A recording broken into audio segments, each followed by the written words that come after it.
Today I'm going to be sharing some of my single plane golf swing secrets with you in this video. And I'm currently up in Pennsylvania teaching a 3-day school starting tomorrow. That's in the Reading, Pennsylvania area. My setup for impact golf swing is the easiest golf swing you'll ever find for improving your game very quickly, and that's simply because of the setup, the way we set up to the ball, and then we direct our focus completely to perfecting impact, as opposed to many other methods that teach you a lot of different positions or trying to exactly match another golfer. My goal is to help you find your path to hitting your best possible golf shots so that you can enjoy the game and improve very quickly. So my goal is to provide a quick fix for golfers who want to improve. You shouldn't have to toil and practice for month after month with hopes of improving. If you take the right steps, you should improve quickly. So before I get into it, please do me a big favor and subscribe here to my YouTube channel.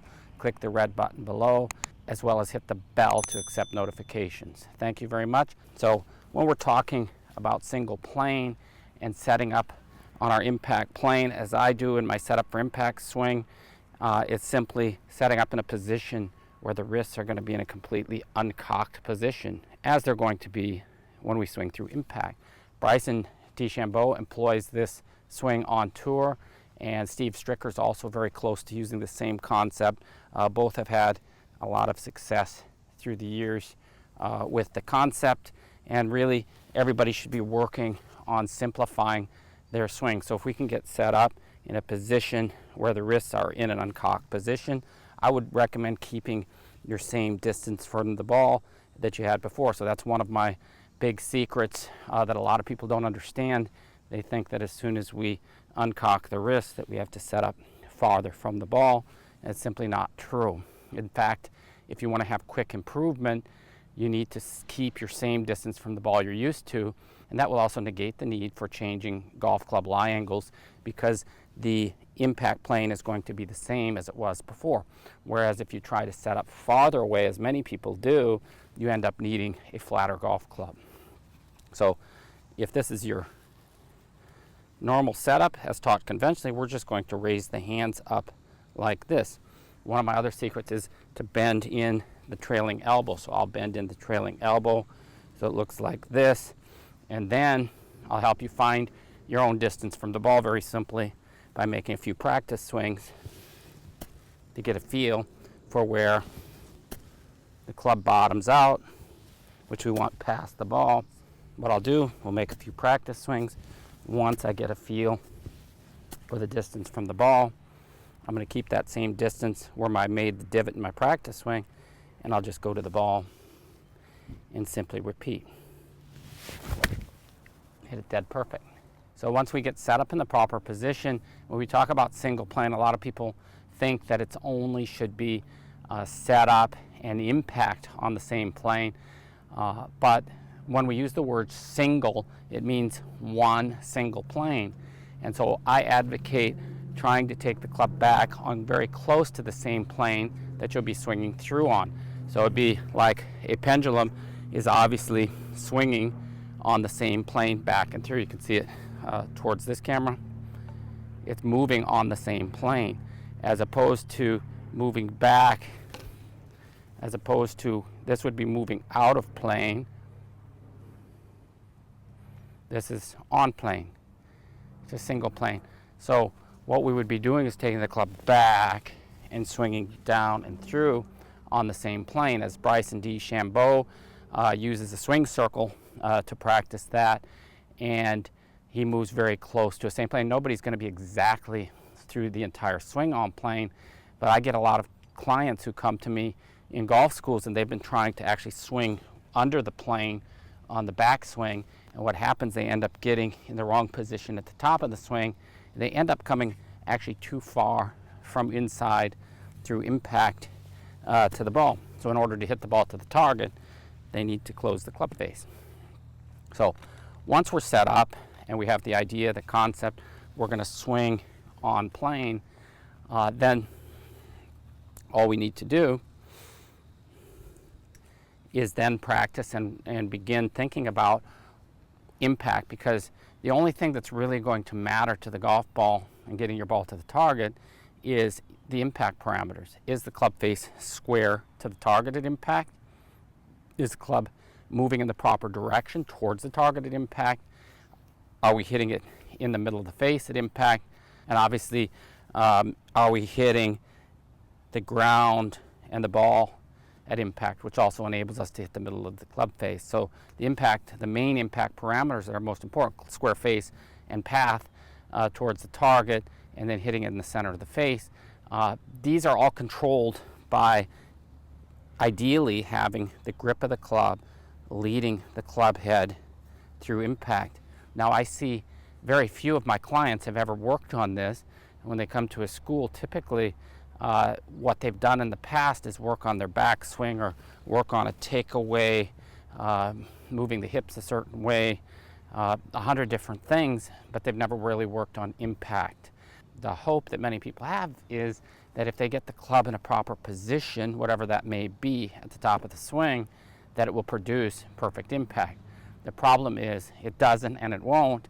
And if you see on TV, on tour, what you see is 100 different backswings. You see Matthew Wolff taking the club like this, or Jim Furyk. You see Dustin Johnson at the top with the bowed wrist. You see all different motions, and yet through impact, they're all virtually identical. And that is that the grip is leading the club head through impact. And so what that produces is a club face that stays square through impact longer. It creates a nice flat spot, so the club moving through impact goes through like that, as opposed to what most people are doing where it's going down and up, so they hit it either fat or thin. So it also creates a straight path at the moment of impact, and we only need a straight path for a very short area here through impact. If we have a square face, a straight path, and we're scraping the ground and hit the ball in the middle of the face, obviously the ball is going to very consistently fly where we want. So we need to then develop through practice getting this grip leading. The mechanism for that, as in any golf swing, is to simply, from our setup position, in order to get the grip here at impact, all we need to do is turn. So if we turn the body, turn the hips just a slight amount, we only have to really get the grip that far ahead. That's a very small amount. Now, the mistake people are making is simply when they come in, they're coming into impact, is they're doing that.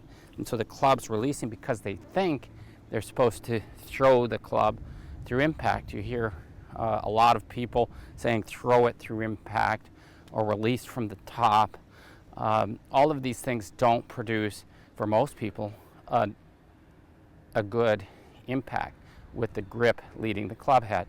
So impact's obviously not a position, but it's a moment in the swing, and it's a moment where we need the grip to be leading. So my biggest secret is I advocate working and perfecting impact. So without working on impact, you're never going to improve it. I've seen people trying to do it with a full swing, and the members of my website send me videos all the time for my review that's included in the membership, and it's very rare that I see somebody in the proper position at impact. And mostly they're worried about pulling the ball or coming over the top, or the backswing is this or that, or the hips, but they're not worried about impact. But they tell me they pulled the ball when I see on video that it's not a pull, it's a closed club face, simply because the club face is closed. So my complete learning program addresses this, and I'm going to talk a little bit about that.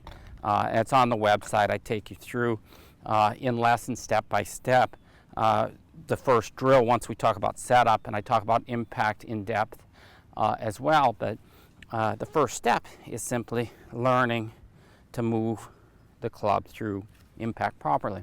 So we'll take very short swings, or we'll move from setup. We'll just say at impact I need to get here, and then we'll just move there. So I'll have people hit really short swings like that. So what we'll learn to do is build a new habit through a number of drills that are all teaching you with the leading arm only, with the trailing arm only, simply how to move properly, how to get the body in the right position, and how not to release early. And so work simply step by step, focusing on impact parameters. If you have the opportunity to hit balls on the flight scope, which is what I use, TrackMan or GC Quad, they all give you face, path, and angle of attack numbers, which can quickly identify what's going on through impact. And in most cases, if you're releasing early, what people tend to see is closed 5 degrees, closed 3 degrees, closed 8 degrees, open 4 degrees, open 6 degrees. So what you see is a wide variance of impact angles simply because the club's in rotation. You won't see it on video, but you see the numbers and you see the results on the swing as well.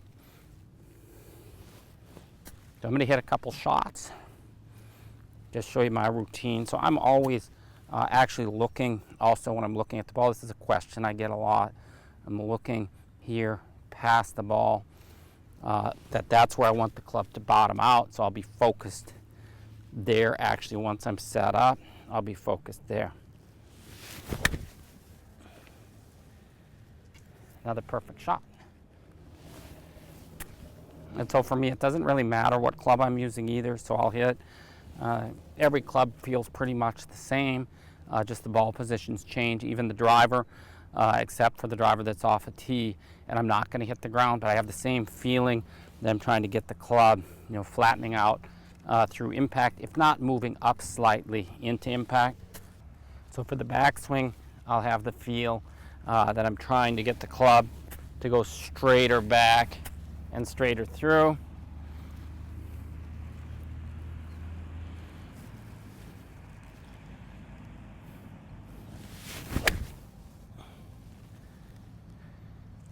You see, that was a perfect one, perfect shot. Hopefully the shot tracer may not work on this video. I don't have the right tripod with, so unfortunately the back camera's kind of sitting on a chair here. I forgot the other attachment I have. So we'll do the best we can. Hit another 6-iron for you. Beautiful day here.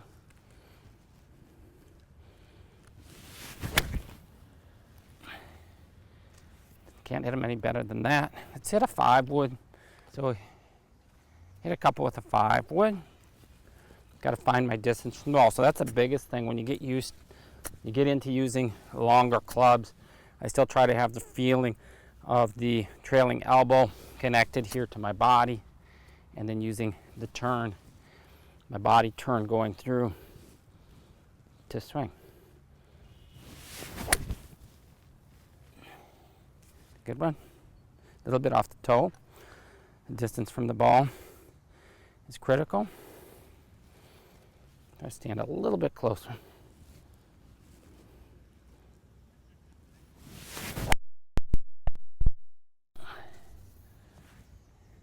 So I'll try a couple with the driver. If I can get myself lined up, and I'll use, to check my grip strength, I'll actually make some swings to impact, see what the grip looks like, and then adjust there so that the wrist is going to be flat at impact and the club face square. So it's a simple method at really customizing the swing and the grip. Here's a perfect one. Pretty much in the center. Usually I like to put an impact label also on the club face so I can check distance from the ball with the driver.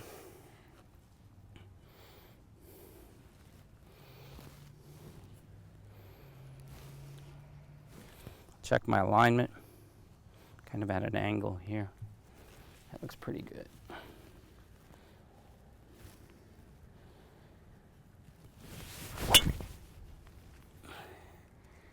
That one was sent.